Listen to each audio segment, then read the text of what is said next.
Well, a 1,000-pound great white shark is hanging around Dolphin Island right now. The tagged apex predator pinged off the coast of Alabama. For a long time, scientists believed great white sharks lived without fear. They were seen as the apex predators of the ocean, animals that hunted everything but were hunted by nothing. Then one great white disappeared in a way that made no sense. To find out what had happened, researchers tagged another healthy shark and began tracking her movements closely. Everything looked normal at first, until the data suddenly changed. The shark was pulled deep into the ocean, faster than expected, and the water around the tag became strangely warm. This was not a mistake or a broken device. It was a real recorded event. What caused it remained unclear, and the truth turned out to be far more unsettling than anyone imagined. To understand what really happened, we have to follow the data, step by step, back to where this mystery began. The silent tag. When researchers first saw the shark, there was nothing unusual about her. She was almost 9 feet long, strong, alert, and moving with confidence. Her skin showed no marks, no scars, and no signs of recent conflict. This was a healthy great white, doing exactly what great whites are known to do. The research team attached a satellite tag to her fin with great care. This device was not just meant to track location. It recorded depth, light, and water temperature every single minute. Scientists often call it a black box because it keeps a full record of a shark's life underwater. For several months, the tag sent steady and predictable data. The shark cruised along the coast, diving to hunt, rising toward the surface, and following patterns that matched years of research. Nothing in the data suggested danger or stress. Everything looked normal. Then the signal stopped. Weeks later, the tag was found washed up on a nearby beach, much closer than anyone expected. Normally, detached tags drift far with ocean currents, sometimes ending up hundreds of miles away. This one did not. Its plastic surface looked worn and pale, as if it had been exposed to conditions it was never designed to face. When scientists downloaded the data, the calm pattern suddenly broke. The shark was swimming at a steady depth in cold water when the readings changed all at once. The depth dropped sharply, not slowly, while the temperature jumped far higher than the surrounding ocean. This was not a slow failure or a technical error. The change was instant and violent. The tag had recorded something rare and disturbing, and understanding it meant looking beyond what anyone thought was possible in the open ocean. The impossible dive. That strange pattern in the data could not be ignored, so researchers began studying every reading minute by minute. The first clue was the depth change. The tag showed the shark being pulled down fast, not drifting or sinking on its own. It dropped to almost 2,000 feet in a very short time. Ocean currents cannot do that. Gravity alone cannot do that either. Something with strength was moving the tag. The second clue was the heat. The water around the shark was cold, yet the tag suddenly recorded warm conditions. The change was sharp, not gradual.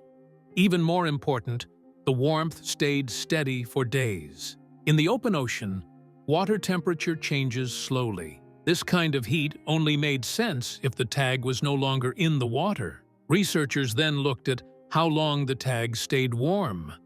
For nearly 8 days, the temperature did not drop. That ruled out short contact or surface exposure.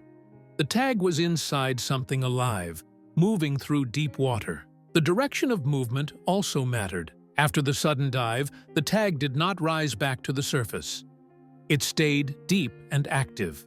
This meant the animal carrying it could swim at depth for long periods without needing air. One by one, scientists removed possible explanations. It was not a broken tag. It was not a natural heat source. It was not a passive fall into the deep. Every data point supported the same idea. Whatever took the shark was powerful, fast, and fully in control of the situation. That raised a new and troubling question, because if the data were correct, the usual suspects no longer fit as neatly as people expected. The wrong suspects. That growing doubt pushed researchers to examine the animals people blamed first. Many pointed to killer whales. Orcas are one of the few animals known to attack great white sharks. They hunt in groups, learn fast, and use skill instead of force alone. In places where orcas appear, sharks often leave the area for long periods, but the data did not support this idea. Orcas are warm-blooded mammals, and their body temperature is much higher than what the tag recorded. If the tag had been inside an orca, the numbers would have been far hotter. That simple fact ruled them out. The hunting method also did not match. Orcas do not eat sharks whole. They remove the liver and leave the rest behind. In this case, the tag stayed inside the body for days, which did not fit that pattern. Next, scientists looked at deep-water animals like the giant squid. These creatures live at great depth and can fight large prey. However, squid are cold-blooded. Their body temperature matches the water around them. The tag showed warmth that a squid could not produce. Some even suggested extinct animals or unknown giants. These ideas had no evidence and could not explain the data. Each suspect failed when tested against the facts. What remained was not a mystery creature, but something familiar that scientists had not first considered in this way. The temperature clue. That familiar explanation brought researchers back to one detail they could not ignore. The temperature reading stayed steady for days, even while the tag moved through deep and cold water. This mattered because most fish match the temperature of their surroundings. Great white sharks do not. They have a special system of blood vessels that keeps certain parts of their body warm. This system allows them to heat their muscles, eyes, brain, and stomach. It helps them move faster and see clearly in cold water. It also helps them digest large meals more efficiently. When scientists compared the data to earlier studies, the numbers lined up closely. A feeding great white often shows a stomach temperature similar to what the tag recorded. The warmth was not strange anymore. It fit a known pattern. The deep dive also made sense. After eating a large meal, great whites often swim deeper. The colder water helps balance their body heat while digestion continues. This behavior has been seen many times during tracking studies. Once these pieces came together, the event stopped looking unusual. It followed rules that were already known, just applied in a way no one expected. At that point, the mystery was no longer about an unknown animal. It was about size, strength, and how far familiar predators can go when they grow beyond what most people imagine. The predator revealed. That focus on size and limits led researchers to the conclusion: if the event followed known shark behavior, then the attacker had to be a much larger great white.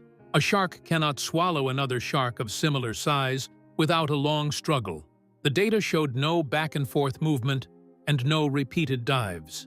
The temperature rose once and stayed stable, which suggested the prey was eaten quickly. Based on feeding studies and body strength, scientists estimated the attacker was at least 16 feet long.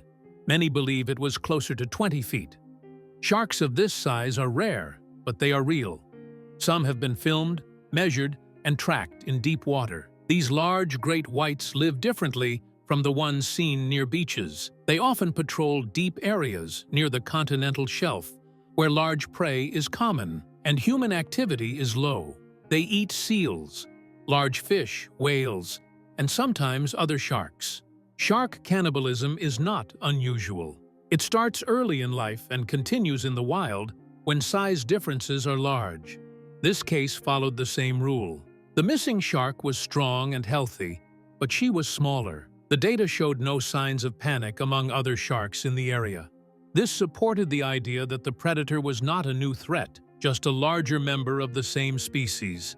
The mystery was never about a hidden monster. It was about scale. The ocean does not change its rules. Size, energy, and opportunity decide outcomes. What this case revealed is simple but unsettling. The only thing a great white truly fears is a bigger great white, and some of those giants are still moving through the deep, unseen.